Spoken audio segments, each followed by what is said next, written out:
Buthe bufika nje upholi be-EFF bahuba amaculo avusa uhlevane kanti ngakolunye uhlangothi lwamagceke enkantolo abanikazi bamapulazi baqale babikela umdali ngosuku lwanamhlanje obelibonakala ukuthi luzoba nzima.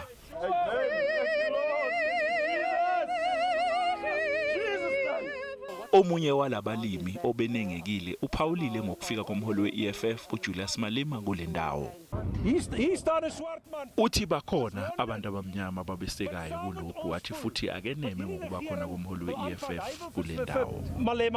Behlasimulisa umzimba ke ukubukana ngeziqu zamehlo ngaphandle kwenkantolo. We're not here to cause any tension. You can see we're singing peacefully. If they want trouble and push us, we're going to push them back. It's as simple as that. Ilungu eliqavile le-Democratic Alliance uHelen Zille lithi abantu abayeke ukucwasana kunalokho basebenzisane ndawonye ngokuthula.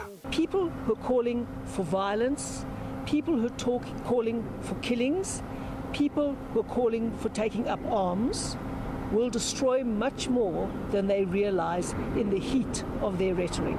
Nophiko lwentsha ANC lubonakele enkantolo. We are here to protect the image of our police, the image of our magistrate courts. Lezi nxushunxushu zadalwa ngokubulawa ngesihluku kuka Brandon Horner owatholakala eshonile eplazini iDiru eFree State ngomhla zimbili kwephezulu kanti amaphoyisa athi wayelimele ekhanda kanye nasebusweni eboshwe ngentambo entanyeni wasefaselwa esigcotsheni.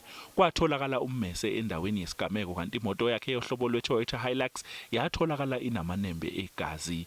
Abasolwa okungosikwetshe Mahlamba kanye noPete Mahlaletha baphinde bavela namhlanje enkantolo bezofaka isicelo sebheyili.